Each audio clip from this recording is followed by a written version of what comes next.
Hello friends, KPS group में एक बार फिर से स्वागत है आपका। मेरे पास बहुत सी फ़ोन कॉल्स आती है कि USA का जो इंटरव्यू होता है वो कैसे करेंगे।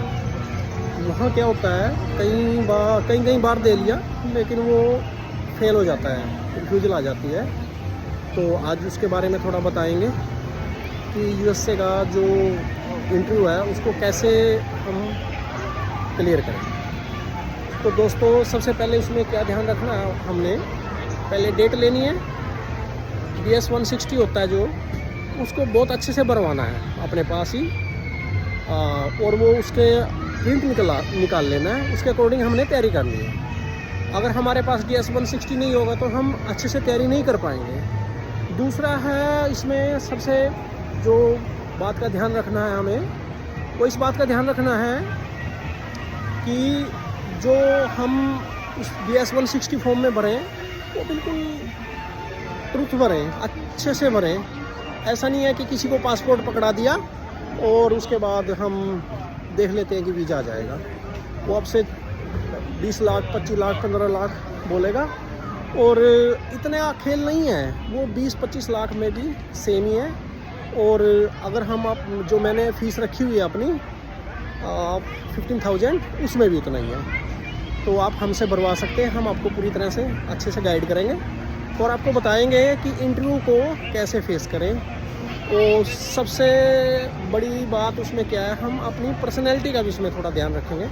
वहाँ पर्सनैलिटी भी देखी जाती है।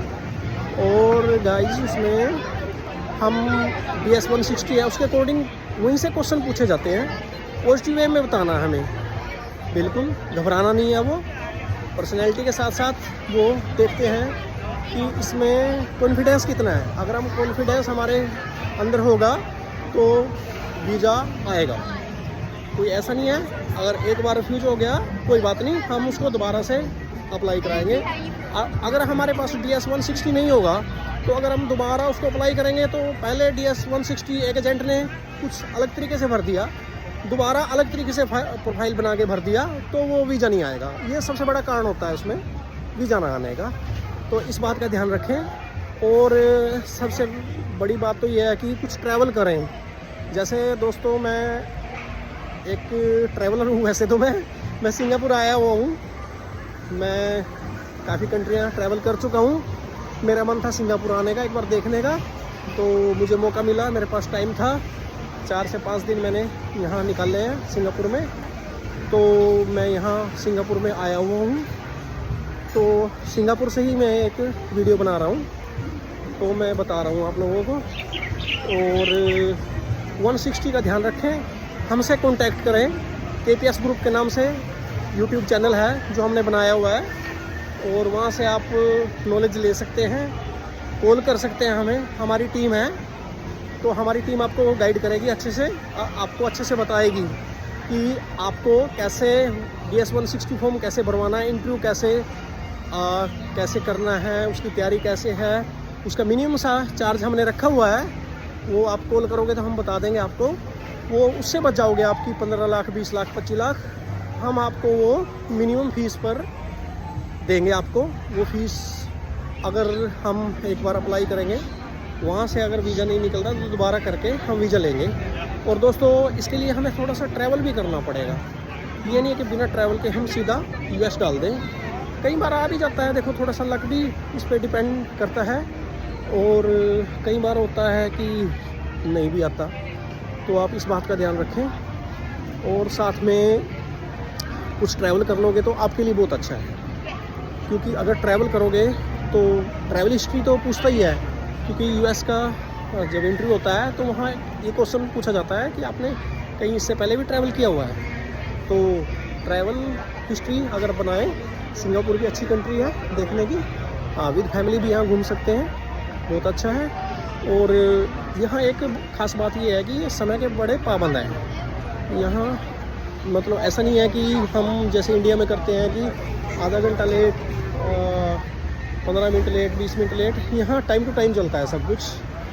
और इस बात का ध्यान रखें। और गाइस, इसमें हमने एक और बताना था कि ट्रैवल हिस्ट्री अपनी थोड़ी अच्छी करें। अगर हमारी ट्रैवल हिस्ट्री अच्छी होगी तो हमारा वीज़ा आएगा। तो इसके लिए हम ट्रैवल हिस्ट्री अच्छी कर सकते हैं। और दूसरा क्या कर सकते हैं, जैसे कोशिश करें कि अपनी जब ट्रैवल हिस्ट्री बनाएं तो स्टिकर वीज़ा कहाँ का है वो हमसे कांटेक्ट करके आप पूछ सकते हैं। हम स्टिकर वीज़ा वाली कंट्री में ट्रैवल कराते हैं। इसमें बहुत सी कंट्री हैं। और अगर हमारा इसके साथ साथ सैनिगन हम पहले ले लें, सैनिगन अगर हमारा घूम के आ जाएँ तो भी जाने के चांसेस बहुत अच्छे हो जाते हैं। यूके भी हम कर सकते हैं। इससे पहले हम आपको गाइड करेंगे यूके का वीज़ा कैसे मिलेगा, वो भी हम सारे बताएंगे। मैंने बहुत सारी वीडियो भी बनाई हुई हैं, कई वीडियो उसमें बताया हुआ है कैसे मेंटेन करना है। अगर हम अपनी फाइल को अच्छे से बनाएंगे, अपने अकाउंट को मेंटेन करके चलेंगे तो वीज़ा लेना कोई मुश्किल बात नहीं है, बड़ी मुश्किल बात नहीं होती। ये तो वैसे बनाया हुआ कि वीज़ा नहीं आएगा, ये है वो है। कोशिश करें कि जैसे बहुत से एजेंट स्पॉन्सर डाल देते हैं, स्पॉन्सर ज़्यादा मत डलवाएं। अगर स्पॉन्सर डलवा के जैसे हमने यूके में स्पॉन्सर डाल दी वो बस वहाँ मुश्किल हो जाता है, फिर तो बार बार वीज़ा नहीं मिलता।